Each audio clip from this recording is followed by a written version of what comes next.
चलिए हम विषम बाहु त्रिभुज के बारे में बात करते हैं। विषम बाहु त्रिभुज, कौन सा बाहु त्रिभुज? विषम बाहु त्रिभुज।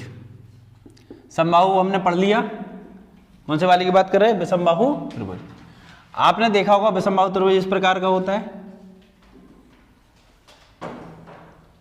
जिसकी तीनों भुजाएं क्या होती हैं? अलग अलग होती हैं। तीनों भुजाओं की माप अलग अलग होती है, तो उसे क्या कहते हैं हम? विषम बाहु त्रिभुज। एक ए हो गई, दूसरी बी हो गई और तीसरी क्या हो गई? सी हो गई। समबाहु में सब कुछ क्या लिया था हमने? ए, तीनों ए ले लिया था। इसमें क्या लेंगे? अलग अलग ले लेंगे। एक ए हो गई, एक बी हो गई और एक क्या हो गई? सी हो गई। कोई दिक्कत है किसी को? अब देखिए जरा, यदि मैं इसके परिमाप की बात करूं, यदि मैं किसकी बात करूं? इसके परिमाप, पेरीमीटर। यदि मैं इसके परिमाप की बात करूं, किसकी बात करूं? परिमाप। तो बताइए परिमाप क्या होगा? ए प्लस बी प्लस सी, तीनों का योग। तीनों भुजाओं को जोड़ देंगे तो क्या आता है? परिमाप। बाहरी माप में क्या आता है? तीनों भुजाएं आती हैं, हमने सिखा दिया, अलग से कुछ सीखना नहीं है इसमें। तो तीनों भुजाओं का योग क्या होता है? इसका परिमाप। ए बी और सी तीनों को जोड़ देंगे तो क्या आता है भाई? परिमाप। कोई दिक्कत? अच्छा, यदि मैं एक काम करूं, ए बी और सी तीनों को जोड़ूं और इसमें 2 का भाग दे दूं, यदि मैं क्या करूं, ए बी और सी तीनों को जोड़ूं और किसका भाग दे दूं? 2 का भाग दे दूं, तो ये परिमाप का आधा हो गया। इसी को हम क्या कहते हैं? अर्ध परिमाप। इसको किससे डिनोट करते हैं हम? एस से। इसको किससे डिनोट करते हैं? एस से। और आपने कभी जिंदगी में देखा होगा, त्रिभुज का क्षेत्रफल निकालते ना, आपने हैरो का सूत्र पढ़ा होगा कभी। कौन सा? हैरो का सूत्र पढ़ा है? त्रिभुज के क्षेत्रफल निकालने के हैरो का सूत्र पढ़ा है? बोलो जरा, पढ़ा है कि नहीं पढ़ा? सभी ने पढ़ा है। तो हमने हैरो का सूत्र क्या पढ़ा है? Under root S, S minus A, S minus B, S minus C, ये सभी ने पढ़ा है। जिसमें एस क्या है? अर्ध परिमाप। एस क्या है? अर्ध परिमाप। एस क्या है? अर्ध परिमाप। परिमाप को जोड़ के, मतलब तीनों भुजाओं को जोड़ के आधा कर देंगे तो क्या निकलता है? अर्ध परिमाप निकलता है। कोई दिक्कत है किसी को? बोलो जरा। तो एस एस में क्या? अर्ध परिमाप। ए बी सी क्या है? भुजाएं। ए जो होगी, बी जो होगी और सी होगी। ए क्या है? भुजाओं का ही साइज, माप। कोई दिक्कत है किसी भाई को? अच्छा, आप ये कह सकते हो कि सर आपने ये जो लिखा है फॉर्मूला एस, हैरो का सूत्र वाला, तो ये क्या विषम बाहु त्रिभुज के लिए होता है? नहीं। इस फॉर्मूले से आप किसी भी त्रिभुज के, किसी भी त्रिभुज का क्षेत्रफल निकाल सकते हो। किसी भी त्रिभुज का क्षेत्रफल निकाल सकते हो, चाहे समबाहु त्रिभुज हो, चाहे कौन सा हो? समकोण त्रिभुज हो, या समद्विबाहु त्रिभुज हो। ऐसा नहीं, हमने समबाहु त्रिभुज में पढ़ा था ना, √3/4a² पढ़ा है ना। तो ऐसा नहीं है कि आप इससे नहीं निकाल सकते हो, इससे भी उसका क्या निकाल सकते हो? क्षेत्रफल निकाल सकते हो समबाहु त्रिभुज का। लेकिन क्या होता है आजकल थोड़ा सा जल्दी क्वेश्चन करने पड़ते हैं ना, तो हम क्या करते हैं? √3/4a² जल्दी करके निकाल देते हैं। लेकिन ऐसा नहीं है कि अपन ये फॉर्मूले से नहीं निकाल पाए समबाहु त्रिभुज का। जैसे कि मान लो समबाहु त्रिभुज क्या होता है? तीनों भुजाएं बराबर होती है ना, तो आप यदि ये फॉर्मूला लगाओगे तो भी आपका निकल जाएगा। लेकिन शर्त यही है कि हमें तीनों भुजाएं दी हो सवाल में। क्या शर्त है? त्रिभुज की यदि तीनों भुजाएं दी हैं, त्रिभुज की यदि कितनी भुजाएं दी हैं? तीनों भुजाओं का मान दिया है, तो आप इसका क्या निकाल सकते हो? हैरो के सूत्र से किसी भी त्रिभुज का क्या निकाल सकते हो? क्षेत्रफल। ये विषम बाहु त्रिभुज के लिए अकेला नहीं है, किसी भी त्रिभुज के लिए। आप समकोण त्रिभुज की निकालोगे, राइट एंगल ट्राइंगल की भी निकालोगे तो भी निकल आएगा। क्या मेरी बात समझ पा रहे हो? क्या नहीं आई बात समझ में? सभी को आ गई बात समझ में? तो ये जो फॉर्मूला है केवल विषम बाहु त्रिभुज के लिए नहीं है, ये फॉर्मूला किसी भी त्रिभुज में आप लगा सकते हो। बस आपको उसकी क्या पता होनी चाहिए? तीनों भुजाओं का मान। क्लियर है बात? कोई दिक्कत? यदि कभी कुछ समझ में नहीं आए तो आप इस फॉर्मूले से भी निकाल सकते हो। बस तीनों भुजाएं क्या होनी चाहिए? पता होनी चाहिए। अच्छा, एक और क्षेत्रफल बताया हमने त्रिभुज का, 1/2 आधार गुणा, ऐसा भी बताया ना। ये भी किसी भी त्रिभुज का क्षेत्रफल होता है। नहीं आई बात समझ में? ये हम हमेशा इसको किस में पढ़ते हैं? समकोण त्रिभुज में पढ़ते हैं। इसको हमेशा किस में पढ़ते हैं? समकोण त्रिभुज। लेकिन इससे भी किसी भी त्रिभुज का क्षेत्रफल आप निकाल सकते हो। मेरी बात समझ में? ये किताबों में नहीं मिलेंगी बातें, ये फॉर्मूले मिल जाएंगे, लेकिन ये बातें जो है ना वो किस में नहीं मिलेंगी? किताबों में आपको बिल्कुल भी नहीं मिलेंगी। तो जब भी हम किसी भी त्रिभुज का क्षेत्रफल निकालना चाहें तो एक फॉर्मूला ये हो गया और एक फॉर्मूला ये हो गया। ये कब लगा सकते हो आप? ये जब लगा सकते हो आप जब त्रिभुज की तीनों भुजाओं के बारे में आपको जानकारी हो। और ये कब लगा सकते हो? ये जब लगा सकते हो जब आधार और ऊंचाई के बारे में जानकारी हो। क्लियर है मेरी बात? कोई दिक्कत है किसी भाई को? अब इस फॉर्मूले के बारे में थोड़ी सी चर्चा करें तो समझिए जरा यहाँ पे प्लीज सभी लोग देखिए। ये फॉर्मूला तो आप सभी लोग लगा लोगे। अब इसको कैसे लगाते हैं तो वो देखिए जरा। यदि आपसे कहा जाए ये त्रिभुज है, ए बी सी इसकी क्या है? भुजाएं हैं, और कह दिया जाए ये h ऊंचाई है। ऊंचाई क्या दे दी हमने? h1 दे दी। क्या दे दी? h1। और कहा जाए कि आप इसका क्षेत्रफल निकालो, कहा जाए क्या निकालो, इसका क्षेत्रफल, तो आप इस फॉर्मूले से भी इसका क्षेत्रफल निकाल सकते हो। कैसे करोगे, 1/2, आधार क्या है b, आधार क्या है b, ऊंचाई क्या हो गई आपकी, इसका गुणा कर दोगे ना तो भी आपका क्या आ जाएगा, इस त्रिभुज का क्षेत्रफल आ जाएगा। लेकिन शर्त यह है आधार जो लो उसी की ऊंचाई लो। नहीं आई बात समझ में? जैसे कि आधार आपने b लिया ना तो उस पर ऊंचाई कितनी है, आ रही बात समझ में? यदि मैं कह दूं कि ये वाली नहीं दी होती आपको, कौन सी वाली ऊंचाई दी होती, ये वाली दी होती h2, नहीं आ रही मेरी बात समझ में, ये वाली, तब आप ये फॉर्मूला लगाते तो कैसे लगाते, 1/2 c गुणा जो आधार है उसी पर ऊंचाई लेनी है। नहीं है बात समझ में, क्लियर है बात? तो हमें कौन सा लेना है, तब हम क्या लेंगे आधार के रूप में, CH2। नहीं आई बात समझ में? ऐसा भी दिया जा सकता था ये वाला, तो आप क्या लोगे AH3। मेरी बात समझ में आई? तो ये फॉर्मूला लगाना भी बहुत आसान है, लेकिन हमें पता होना चाहिए आधार वही लेना है जिसपे, ऐसा नहीं H2 ले लिया और B ले लिया तो नहीं हो पाएगा। नहीं आई बात समझ में? तो वही आधार लेना है जिसपे हमें ऊंचाई रखी है। क्लियर है बात? कोई समस्या किसी भाई को? और ये कब लगेगा, जब हमें तीनों भुजाओं के बारे में जानकारी है। क्या आप ये दोनों चीजें समझ चुके हैं? कोई दिक्कत है किसी को? बोलिए जरा, किसी को दिक्कत हो तो। ये छोटी सी बात समझ में आ गई? क्लियर है ना? कोई दिक्कत हो तो बताओ।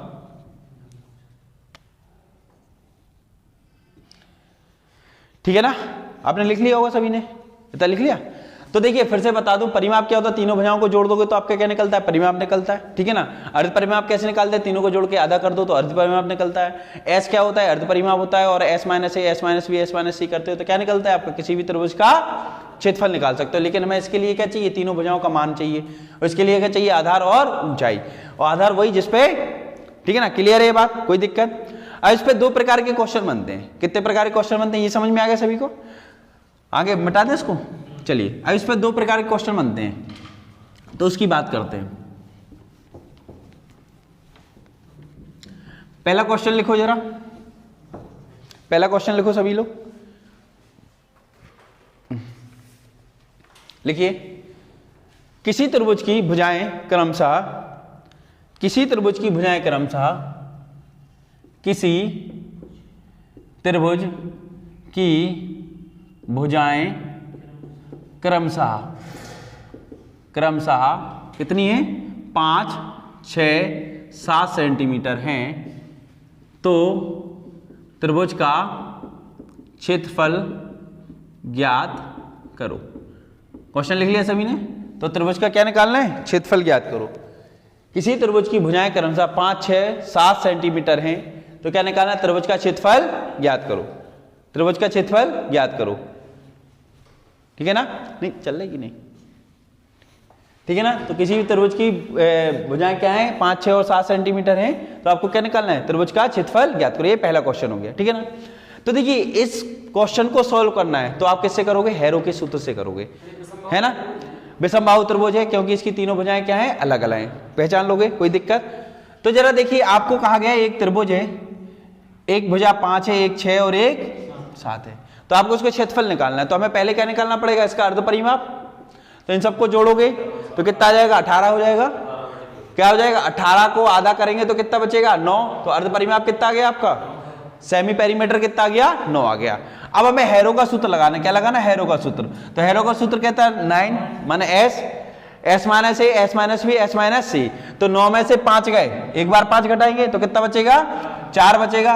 9 में से 6 गए तो 3 बचेगा, और 9 में से 7 गए तो कितना बचेगा, 2 बचेगा। कोई दिक्कत किसी भाई को? बोलो, कोई समस्या है किसी को? नहीं है ना? अब अंडर रूट के ये 3, 9 क्या बनेगा, 3 बन के बाहर जाएगा, ये 2 आ जाएगा, और क्या बचेगा अंदर। तो इसका कितना आंसर आएगा, 6 रूट, कितना आंसर आ गया, 6 रूट 6 वर्ग सेंटीमीटर। कोई दिक्कत है किसी भाई को? बोलो, कोई समस्या हो तो ईमानदारी से बताओ, है कोई दिक्कत? बोलो। अच्छा अब एक और बात सुन लें, अभी बाद में करना, पहले बातों को समझ लो। ठीक है ना? इस क्वेश्चन का तो आंसर आ चुका है, लेकिन यदि इसी में ये कह दिया जाए, सुनना सभी लोग, इसी में ये कह दिया जाए कि मान लो ये ऐसे लिख दे रहे हैं हम, कोई फर्क नहीं पड़ता, आगे पीछे लिखने ना 5, 6, कह दिया जाए कि छोटी भुजा पर, कौन सी भुजा पर, छोटी भुजा पर डाले गए लंब की लंबाई ज्ञात करो। इसी क्वेश्चन में यदि ये कह देता कि एक किसी त्रिभुज की भुजाएं 5, 6, 7 सेंटीमीटर है, और कह देता कि छोटी भुजा पर डाले गए लंब की लंबाई, और कह देता बड़ी भुजा पर डाले गए लंब की लंबाई ज्ञात करो, किसी पे भी कहता, तो आप इस क्वेश्चन को कैसे सॉल्व करोगे ये और सीख लो। बस ये दो प्रकार की बातें अपन को सीखनी इसमें, ठीक है ना। तो क्षेत्रफल निकालना तो आपको आ गया, कोई दिक्कत। तो जब भी वो कहे लंब की लंबाई ज्ञात करो या कहे छोटी भुजा पर जो ऊंचाई आएगी उसके मान क्या होगा ये बात करे, तो आपको क्या करना है, हमेशा कौन सा वाला फॉर्मूला लगाना पड़ेगा, क्षेत्रफल बराबर 1/2 आधार गुणा, नहीं आई मेरी बात समझ में, क्लियर है बात। जब भी ऊंचाई की बात करेगा तो हमें यही फॉर्मूला लगाना पड़ेगा, क्षेत्रफल बराबर 1/2 आधार गुणा ऊंचाई वाला, क्लियर है बात, नहीं आई बात समझ में। ऊंचाई निकालना है तो वो क्या कहेगा, आपको कौन सा फॉर्मूला लगाना पड़ेगा, 1/2 आधार गुणा ऊंचाई। कोई दिक्कत किसी भाई को, क्लियर है बात। हाँ अब जरा सुनिए, क्षेत्रफल तो हम निकाल चुके हैं, तो 6√6 ले लेंगे इसकी जगह, अरे बात समझ में, 1/2 की जगह क्या लिख लेंगे। अब उसने बोला छोटी भुजा पर, तो आधार कौन सा लेंगे, यदि बोलता बड़ी भुजा पर तो आधार क्या लेते, आ रही बात समझ में। तो वो कह रहा छोटी भुजा पर तो आधार कितना ले लिया 5, और छोटी भुजा पर ऊंचाई कितनी है h, क्लियर हो रही बात, कोई दिक्कत तो नहीं हो रही। तो हम यहां से कहा जाए छोटी भुजा पर क्या निकालना है, हमें लंब की लंबाई निकालना है, तो कैसे निकालेंगे, क्लियर है बात, ये वाला फॉर्मूला यूज करना पड़ेगा, क्लियर है बात। क्षेत्रफल आपको पहले निकालना ही पड़ेगा, यहाँ तो दिया रहेगा, नहीं दिया रहेगा तो आपको हैरो के सूत्र से यहाँ कोई कर्म करके आपको क्षेत्रफल निकालना पड़ेगा, उसके बाद ये फॉर्मूला लगा के क्या निकाल पाएंगे अपन, छोटी भुजा पर या बड़ी भुजा पर डाले गए लंब की लंबाई। कोई दिक्कत है किसी भाई को। तो जरा देखिए यहां से क्या बनेगा, 12√6 क्या हो जाएगा 5, अरे बात समझ में। इसी को और सॉल्व कर लेंगे तो क्या चला जाएगा, 5 का भाग जाएगा, 5 दूनी 5 चौके 20, ये हो जाएगी आपकी छोटी भुजा पर डाले गए लंब की लंबाई। लेकिन क्वेश्चन अपना इतना था तो आपने इतना सीख लिया, और थोड़ा सा इसमें हमने आगे भी बता दिया। यदि बड़ी भुजा पर डाले गए लंब की लंबाई पूछता तो कौन सी पूछता, ये वाली, मान लो h1 पूछता, तो क्या करते, कुछ नहीं करते, वही करते 6√6 क्षेत्रफल बराबर 1/2 7 गुणा h2।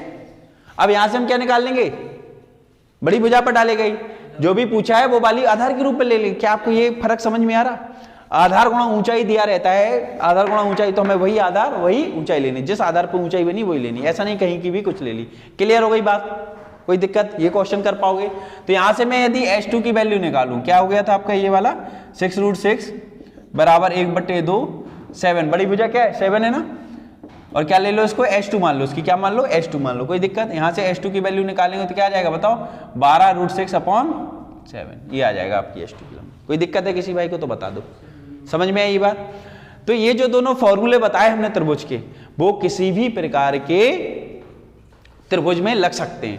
पहला वाला हैरो का सूत्र तभी लगेगा जब तीनों भुजाएं दी हों, और दूसरा वाला कब लगेगा, जब हमें ऊंचाई निकालनी हो या ऊंचाई दी हो, ठीक है ना। बहुत बहुत धन्यवाद।